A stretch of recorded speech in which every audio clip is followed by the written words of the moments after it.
Bismillahirrahmanirrahim. Assalamualaikum warahmatullahi wabarakatuh.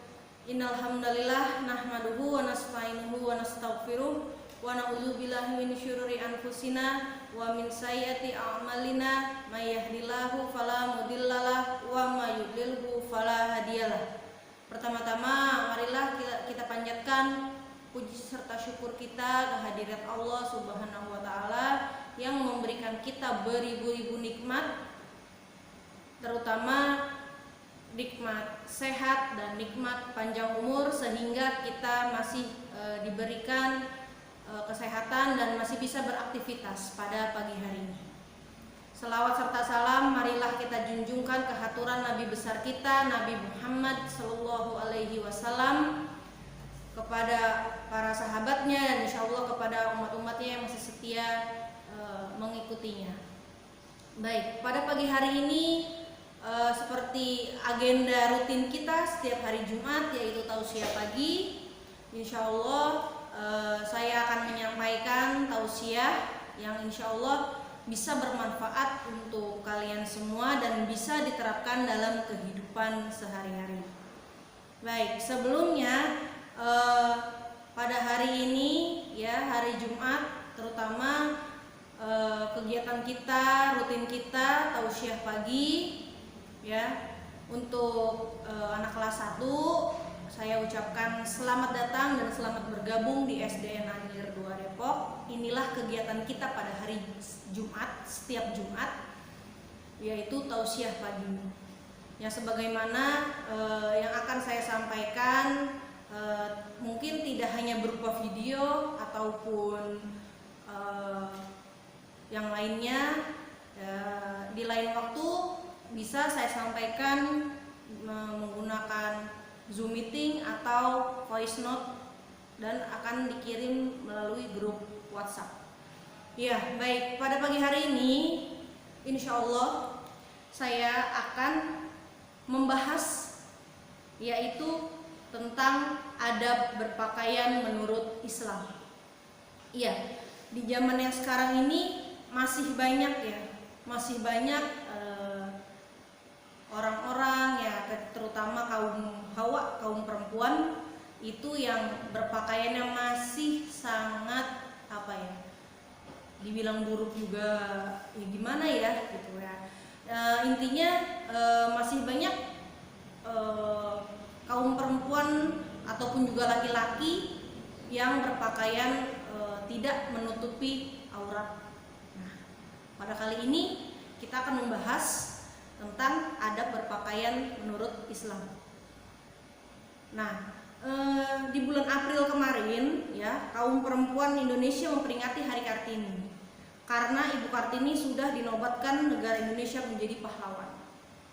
Berkat jasanya, buah pikirannya yang memberikan inspirasi untuk meningkatkan harkat dan martabat kaum perempuan.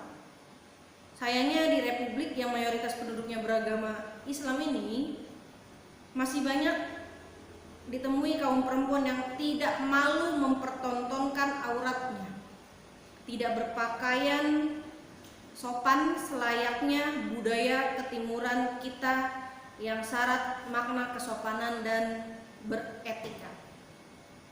Ya, di dalam Islam ada garis ahli hukum. Di dalam ada garis panduan tersendiri mengenai adab berpakaian untuk laki-laki dan untuk perempuan. Yaitu yang pertama adalah menutup aurat. Nah, di sini kita akan membahas dua orang, yaitu laki-laki dan perempuan, tidak hanya perempuan.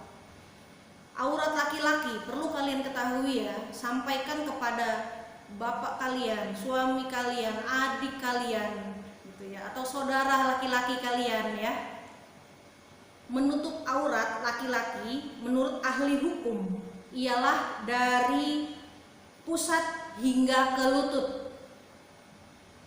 Dari pusat hingga ke lutut. Aurat wanita pula ialah seluruh anggota badannya. Nah, kalau wanita itu seluruh badan kecuali muka dan telapak tangan. Kalau laki-laki dari pusat sampai lutut. Pusat itu dari apa ya, bisa dibilang bahasanya pusar ya, dari pusar sampai lutut itu adalah aurat laki-laki ya. Makanya banyak yang untuk orang yang belum mengerti ya, mengerti tentang menutup aurat, itu banyak laki-laki yang masih pada pakai celana pendek ya. Maksudnya celana pendek di sini adalah dia tidak menutupi auratnya, sedangkan aurat laki-laki itu dari pusar sampai lutut. Kadang laki-laki ada yang pakai celana itu di atas lutut ya, ataupun lebih pendek lagi gitu kan. Bisa dibilang seperti contohnya seperti pakai celana bulu tangkis. Nah itu udah pendek banget, dipakai laki-laki aja pendek, apalagi dipakai perempuan ya. Nah kalau perempuan itu seluruh anggota badan kecuali muka dan telapak tangan. Iya, makanya orang perempuan itu sholat harus benar-benar tertutup semuanya, rambut pun nggak boleh kelihatan. Itu ya, harus menggunakan mukena. Nah, bagaimana dengan misalnya orang sholat, perempuan sholat dengan memakai gamis dan kaos kaki, itu tidak masalah. Yang penting baju dan kaos kakinya tidak terkena kotoran atau najis. Yang penting dia menutupi seluruh anggota tubuhnya ya. Misalnya kita berpergian, nah begitu di rest area kita lupa bawa mukena, sedangkan kita memakai gamis panjang, kerudung panjang, kaos kaki, boleh nggak buat sholat? Boleh, sangat diperbolehkan. Akan tetapi kalau baju dan kaos kaki itu sudah terkena kotoran atau najis, itu tidak boleh dipakai untuk sholat. Selama baju dan kaos kaki masih bersih, itu masih boleh dipakai untuk sholat dan sah-sah saja. Oke, Rasulullah Shallallahu Alaihi Wasallam bersabda, bermaksud paha itu adalah aurat. Hadis Bukhari Muslim.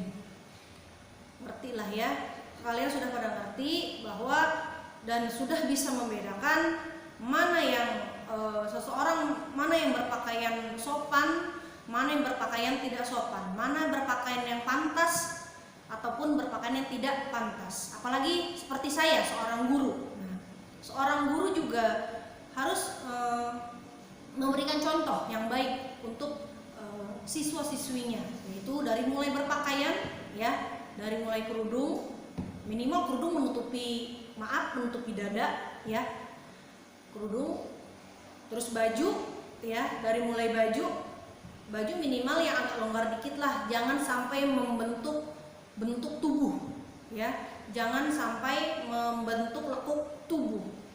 Nah itu akan akan nantinya akan menjadi fitnah ya untuk perempuan.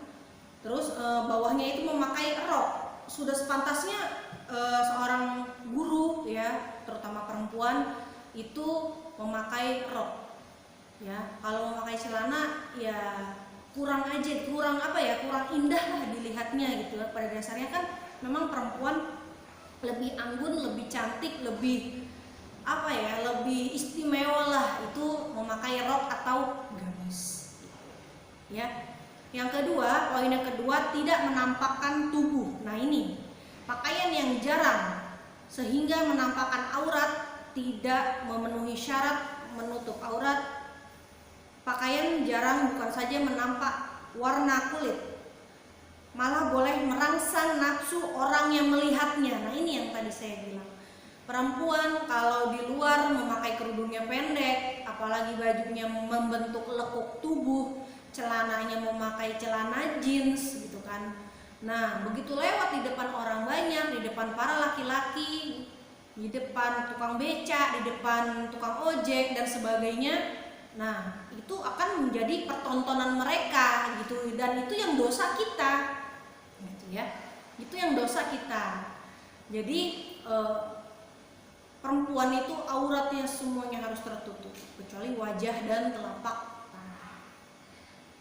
Ya, Rasulullah Shallallahu Alaihi Wasallam bersabda yang artinya, 2 golongan ahli neraka yang belum pernah aku lihat ialah satu golongan memegang cemeti seperti ekor lembu yang digunakan bagi memukul manusia, dan satu golongan lagi wanita yang memakai pakaian tetapi telanjang. Nah ini hati-hati ya, memakai pakaian tetapi telanjang. Tadi yang saya bilang untuk perempuan memakai pakaian tetapi telanjang, memakai pakaian, memakai baju, memakai celana tetapi auratnya terlihat dan membentuk lekuk tubuh, itu sama saja berpakaian tapi telanjang. Ya, saya tegaskan sekali lagi ya, untuk para kaum wanita sekarang pakai bajunya agar menutup aurat ya, agar tidak menjadi pertontonan kaum laki-laki yang bukan mahramnya. Ya. Nah, tadi wanita yang memakai pakaian tetapi telanjang dan meliuk-liukan badan, juga kepalanya seperti bonggol unta. Tahu seperti bonggol unta? Mohon maaf, yang sering memakai kerudung tapi ininya tinggi, ya, sanggul rambutnya tinggi, ya, itu sama saja menyerupai bonggol unta. Tahu bonggol unta? Ya, nah itu bonggol unta yang tunduk. Ya, mereka tidak masuk surga dan tidak dapat mencium baunya, walaupun bau surga itu dapat dicium daripada jarak yang jauh. Hadis riwayat Muslim. Ya, sekali lagi saya tegaskan, wanita yang berpakaian tapi telanjang jangan harap dirinya akan masuk surga ataupun mencium bau surga. Yang sebenarnya bau surga itu dapat dicium dari jarak yang jauh, daripada jarak yang jauh. Yang ketiga, pakaian tidak ketat. Nah ini tujuannya adalah supaya tidak kelihatan bentuk tubuh badan yang merangsang lawan jenis untuk bermaksiat. Nah itu, pakai celana tuh yang benar, pakai baju tuh yang benar, gitu kan. Jangan sampai ketat, jangan sampai membentuk lekuk tubuh, apalagi berjalan pinggulnya diliuk-liukkan di depan laki-laki. Wah, itu udah fatal sekali. Ya. Yang keempat, menimbulkan tidak menimbulkan perasaan ria. Rasulullah Shallallahu Alaihi Wasallam bersabda, bermaksud siapa yang melabuhkan pakaiannya karena perasaan sombong, Allah Subhanahu Wa Taala tidak akan memandangnya pada hari kiamat. Sedih loh nggak dipandang pada hari kiamat. Nah, maka dari itu seorang yang melabuhkan pakaiannya ya karena perasaan sombong, nah nanti di hari kiamat tidak akan dipandang Allah nantinya. Ya, dalam hadis lain Rasulullah Shallallahu Alaihi Wasallam bersabda,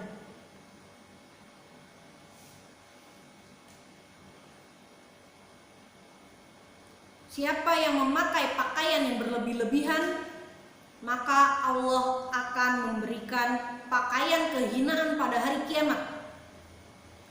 Sekali lagi, Rasulullah Shallallahu Alaihi Wasallam bersabda, siapa yang memakai pakaian yang berlebih-lebihan, maka Allah akan memberimu pakaian kehinaan pada hari kiamat nanti. Nauzubillah min zalik. Hadis Ahmad, Abu Daud, An-Nasai dan Ibnu Majah. Yang kelima, lelaki dan wanita berbeda. Nah ini ya, lelaki dan wanita berbeda. Maksudnya pakaian yang khusus untuk laki-laki tidak boleh dipakai oleh wanita. Ngerti sampai di sini? Ya, begitu juga wanita. Ya, begitu pun sebaliknya. Wanita tidak boleh memakai pakaian laki-laki atau menyerupai laki-laki. Ya, Rasulullah Shallallahu Alaihi Wasallam mengingatkan hal ini dengan tegas, dengan sabdanya yang artinya Allah mengutuk wanita yang meniru pakaian dan sikap lelaki, dan lelaki yang meniru pakaian dan sikap perempuan. Hadis Bukhari dan Muslim.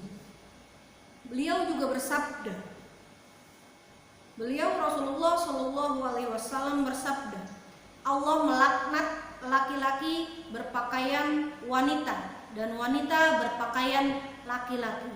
Hadis Abu Daud dan Al-Hakim. Yang keenam, larangan pakai sutra. Nah ini, Islam mengharamkan kaum laki-laki memakai sutra. Sutra itu bahan pakaian ya, bahan pakaian. Ya. Rasulullah Shallallahu Alaihi Wasallam bersabda, bermaksud, janganlah kamu memakai sutra. Sesungguhnya orang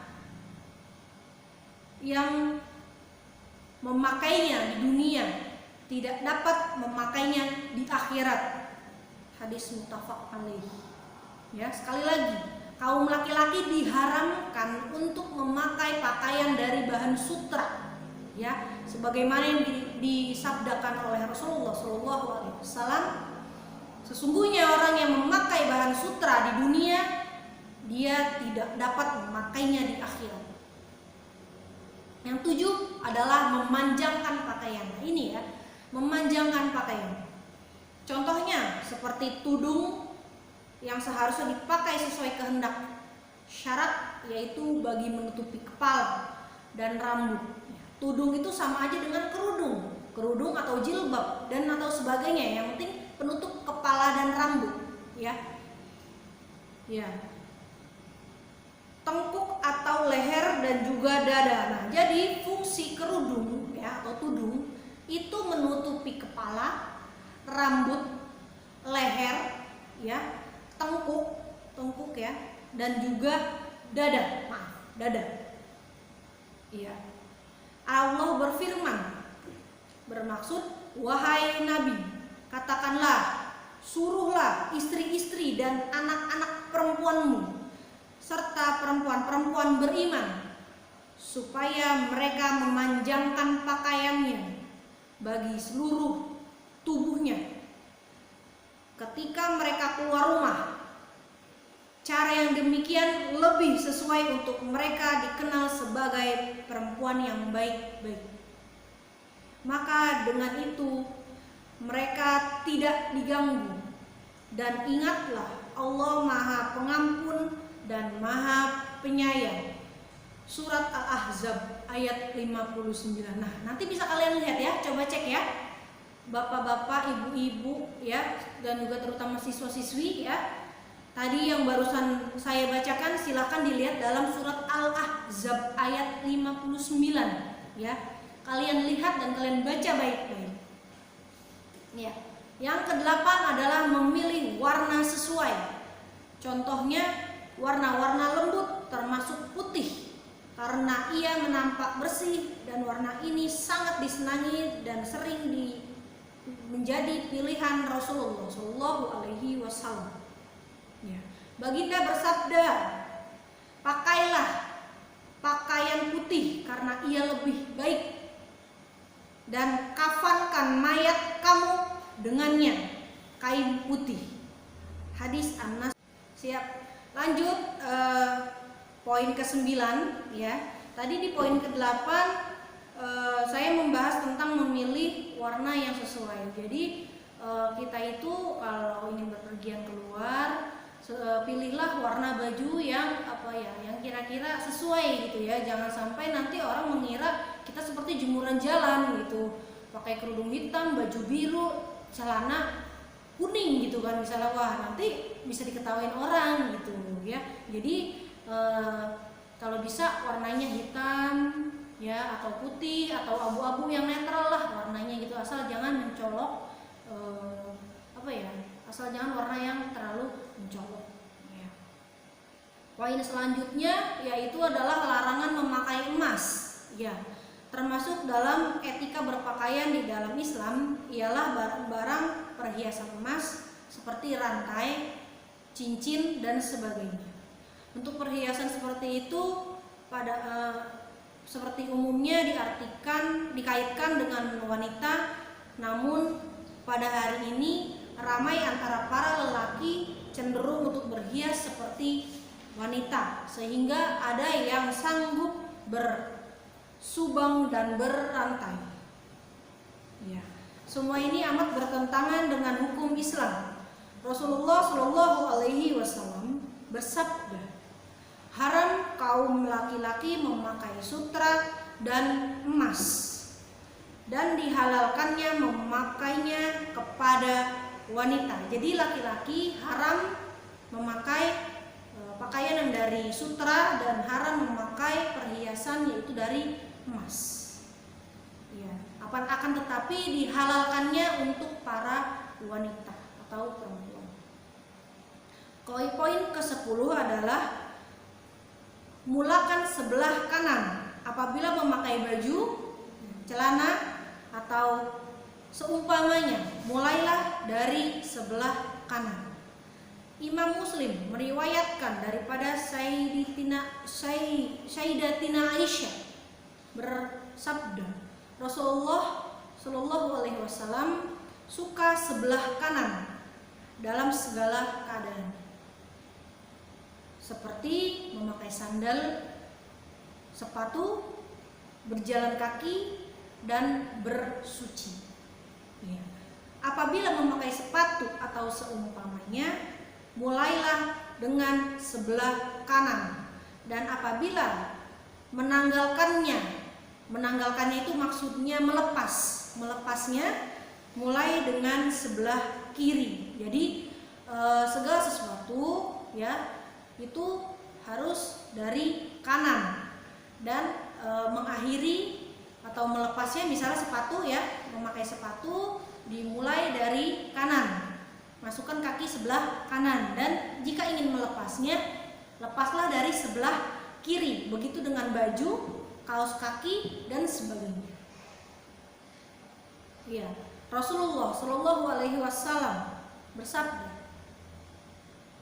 dengan sebelah kanan, dan apabila menanggalkannya, mulai dengan sebelah kiri, supaya yang kanan menjadi yang pertama memakai sendal, dan yang terakhir menanggalkannya. Hadis riwayat Muslim. Poin ke-11, selepas beli pakaian. Nah, ada adab juga selepas membeli pakaian. Apabila memakai pakaian baru dibeli, ucapkanlah seperti yang diriwayatkan oleh Abu Daud dan At-Tirmizi yang bersabda, ya Allah, segala puji bagimu, Engkau yang memakainya kepadaku. Aku memohon kebaikannya, dan kebaikan apa-apa dibuat baginya. Aku mohon perlindungan padamu daripada kejahatannya, dan kejahatan apa-apa yang diperbuat untuknya. Demikian itu telah datang daripada Rasulullah. Iya, itulah adab selepas membeli pakaian baru, ya.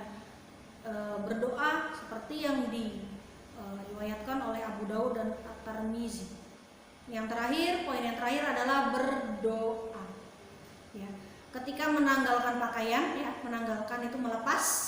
Ketika melepaskan pakaian, lafazkanlah, katakanlah, ucapkanlah pujian kepada Allah yang mengurniakan pakaian ini untuk menutupi auratku dan dapat mengindahkan diri dalam kehidupanku, dengan nama Allah yang tiada Tuhan melainkan Dia.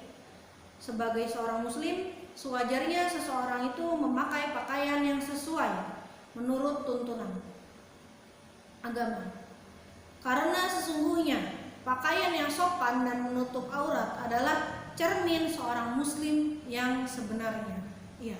Jadi kesimpulan dari tausiah pada pagi hari ini adalah kita seorang muslim, baik laki-laki maupun perempuan, diwajibkan untuk menutupi aurat dan berpakaian dengan pakaian yang baik dan menutup aurat, sehingga para laki-laki yang bukan mahramnya atau orang lain yang melihat kita tidak menimbulkan hawa nafsu, ya, sehingga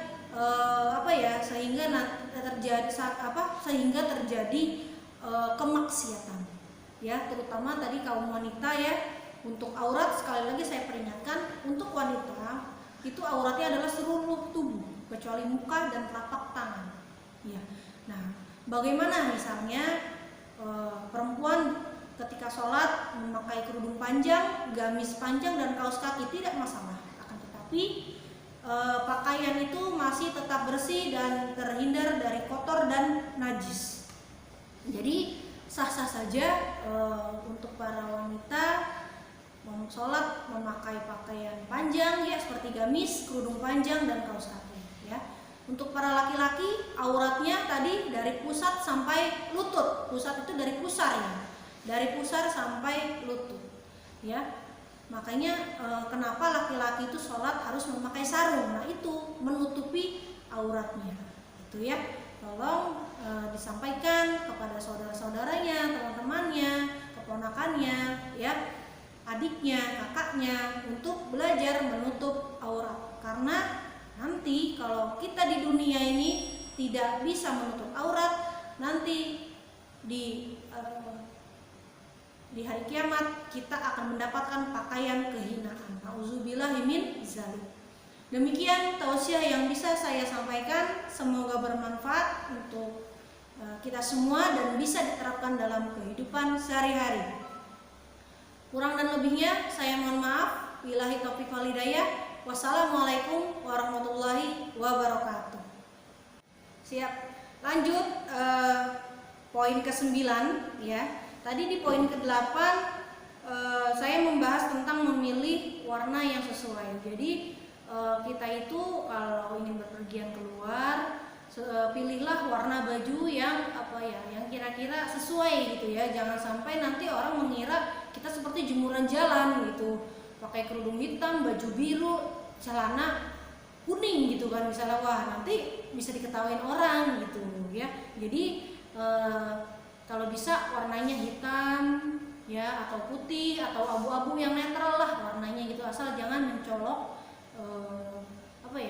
asal jangan warna yang terlalu mencolok ya. Poin selanjutnya yaitu adalah larangan memakai emas ya. Termasuk dalam etika berpakaian di dalam Islam ialah barang-barang perhiasan emas seperti rantai, cincin dan sebagainya. Untuk perhiasan seperti itu seperti umumnya dikaitkan dengan wanita, namun pada hari ini ramai antara para lelaki cenderung untuk berhias seperti wanita, sehingga ada yang sanggup bersubang dan berantai. Ya, semua ini amat bertentangan dengan hukum Islam. Rasulullah Shallallahu Alaihi Wasallam bersabda, haram kaum laki-laki memakai sutra dan emas, dan dihalalkannya memakainya kepada wanita. Jadi laki-laki haram memakai pakaian yang dari sutra dan haram memakai perhiasan yaitu dari emas. Ya, akan tetapi dihalalkannya untuk para wanita atau perempuan. Poin ke-10 adalah mulakan sebelah kanan apabila memakai baju, celana atau seumpamanya, mulailah dari sebelah kanan. Imam Muslim meriwayatkan daripada Sayyidatina Aisyah bersabda, Rasulullah Shallallahu Alaihi Wasallam suka sebelah kanan dalam segala keadaan, seperti memakai sandal, sepatu, berjalan kaki, dan bersuci. Ya. Apabila memakai sepatu atau seumpamanya, mulailah dengan sebelah kanan, dan apabila menanggalkannya itu maksudnya melepasnya mulai dengan sebelah kiri. Jadi segala sesuatu ya itu harus dari kanan, dan mengakhiri atau melepasnya, misalnya sepatu ya, memakai sepatu dimulai dari kanan, masukkan kaki sebelah kanan, dan jika ingin melepasnya, lepaslah dari sebelah kiri, begitu dengan baju, kaos kaki dan sebagainya. Ya, Rasulullah Shallallahu Alaihi Wasallam bersabda, dengan sebelah kanan, dan apabila menanggalkannya mulai dengan sebelah kiri, supaya yang kanan menjadi yang pertama memakai sendal dan yang terakhir menanggalkannya. Hadis riwayat Muslim. Poin ke-11, selepas beli pakaian. Nah, ada adab juga selepas membeli pakaian. Apabila memakai pakaian baru dibeli, ucapkanlah seperti yang diriwayatkan oleh Abu Daud dan At-Tirmizi yang bersabda, "Ya Allah, segala puji bagimu, Engkau yang memakainya kepadaku. Aku memohon kebaikannya dan kebaikan apa-apa dibuat baginya. Aku mohon perlindungan padamu daripada kejahatannya dan kejahatan apa-apa yang diperbuat untuknya." Demikian itu telah datang daripada Rasulullah. Ya, itulah adab selepas membeli pakaian baru. Ya, berdoa seperti yang diriwayatkan oleh Abu Daud dan At-Tirmizi. Yang terakhir, poin yang terakhir adalah berdoa. Ya, ketika menanggalkan pakaian, ya, menanggalkan itu melepas. Ketika melepaskan pakaian, lafazkanlah, katakanlah, ucapkanlah pujian kepada Allah yang mengurniakan pakaian ini untuk menutupi auratku dan dapat mengindahkan diri dalam kehidupanku, dengan nama Allah yang tiada Tuhan melainkan Dia. Sebagai seorang muslim, sewajarnya seseorang itu memakai pakaian yang sesuai menurut tuntunan agama. Karena sesungguhnya pakaian yang sopan dan menutup aurat adalah cermin seorang muslim yang sebenarnya. Ya, jadi kesimpulan dari tausiah pada pagi hari ini adalah kita seorang muslim, baik laki-laki maupun perempuan, diwajibkan untuk menutupi aurat dan berpakaian dengan pakaian yang baik dan menutup aurat, sehingga para laki-laki yang bukan mahramnya atau orang lain yang melihat kita tidak menimbulkan hawa nafsu, ya, sehingga sehingga terjadi kemaksiatan, ya, terutama tadi kaum wanita, ya. Untuk aurat, sekali lagi saya peringatkan, untuk wanita itu auratnya adalah seluruh tubuh kecuali muka dan telapak tangan, ya. Nah, bagaimana misalnya perempuan ketika sholat memakai kerudung panjang, gamis panjang dan kaos kaki, tidak masalah. Akan tetapi pakaian itu masih tetap bersih dan terhindar dari kotor dan najis. Jadi sah-sah saja untuk para wanita mau sholat memakai pakaian panjang, ya, seperti gamis, kerudung panjang dan kaos kaki, ya.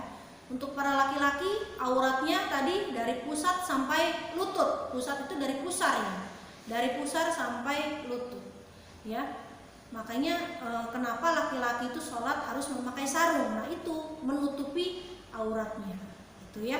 Tolong disampaikan kepada saudara-saudaranya, teman-temannya, keponakannya, ya, adiknya, kakaknya, untuk belajar menutup aurat. Karena nanti kalau kita di dunia ini tidak bisa menutup aurat, nanti di hari kiamat kita akan mendapatkan pakaian kehinaan. Nauzubillahi min dzalik.